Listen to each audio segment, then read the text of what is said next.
नमस्कार, मी कनिष्का आणि आपण पाहत आहात खोज मास्टर न्यूज। साताऱ्यातून एक हृदयद्रावक घटना समोर आली आहे। केवळ 9 वर्षांचा चिमुकला क्रिकेट खेळत असताना कास तलावात बुडून मृत्युमुखी पडला। ही दुर्घटना संपूर्ण परिसराला हादरवून गेली आहे। या घटनेने साताऱ्याच्या कास परिसरात हळहळ व्यक्त होत आहे। स्थानिकांनी तलावाजवळ सुरक्षेच्या उपाययोजनांची मागणी केली आहे। निष्पाप जीवाचा असा मृत्यू टाळण्यासाठी प्रशासनाने आता पाऊल उचलणं आवश्यक ठरतंय। नमस्ते, मी चंद्रसेन पवार, छत्रपती शिवेंद्रराजे रेस्क्यू टीमचा मेंबर आहे। आता आम्हाला सातारा कास या दारांवरून एक कॉल आला होता की एक लहान मुलगा 8 वर्षाचा या ठिकाणी बुडालेला आहे।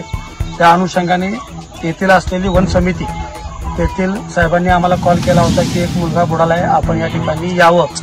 त्या अनुषंगाने छत्रपती शिवेंद्रराजे रेस्क्यू टीमचे जवान या ठिकाणी आले आणि थोड्याच वेळामध्ये त्या मुलाला शोधण्यात यश आलेलं आहे। मी आपल्याला एक गोष्ट सांगतो की या ठिकाणी कासमध्ये पाण्याची पातळी खाली गेलेली आहे। प्रचंड खोली आता या ठिकाणी दिसत आहे। उन्हाळ्याचा दिवस असल्यामुळे पाणी सोडण्याचं काम चालू आहे।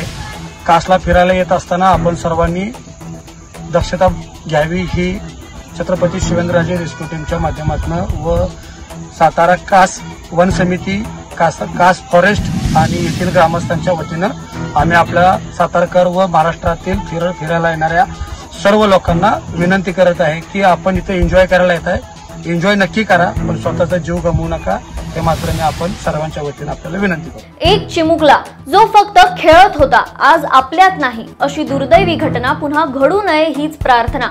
खोज मास्टर न्यूज कडून राकेशच्या कुटुंबियांच्या दुःखात आम्ही सहभागी आहोत। इंदापूर मधील राजकारण पुन्हा एकदा तापलंय। कारण आहे छत्रपती सहकारी साखर कारखान्याची निवडणूक। या निवडणुकीच्या रणधुमाळीत एकाच व्यासपीठावर दिसले 2 दिग्गज नेते, उपमुख्यमंत्री अजित पवार आणि भाजप नेते हर्षवर्धन पाटील। या वाकयुद्धामुळे निवडणुकीचं वातावरण अधिकच चुरशी झालं आहे।